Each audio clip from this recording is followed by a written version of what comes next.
ક્યારેક ક્યારેક વલિતમ વાંકું વળવું અદ્ભુત હોય છે. પતિદેવ ઘરેથી બહાર જાય અને સ્કૂટર પરથી ફરી પાછા ઘરમાં આવે અને પાછા વળીને કે તને બાઈ કહેવાનું તો રહી ગયું, એટલે તને બાઈ કહેવા આવ્યો છું, આવજે. તો કેવું સારું લાગે.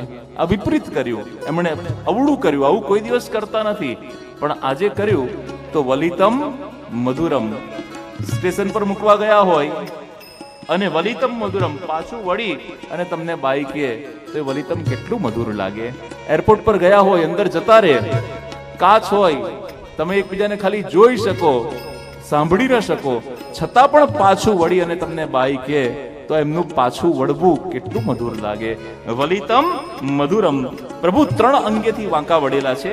પ્રભુ એમના 2 પગની આંટી મારેલી છે, પ્રભુ કમરમાં પણ લચક છે અને પ્રભુનું મસ્તક પણ વળેલું છે.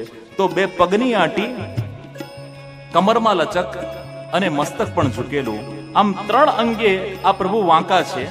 પ્રભુને વાંકા કહેવાય, હા કહેવાય, કારણ કે પુષ્ટિનો માર્ગ એ પ્રેમનો માર્ગ છે અને આ વાંકો છે એટલા માટે તો એનું એક નામ બાંકે બિહારી છે.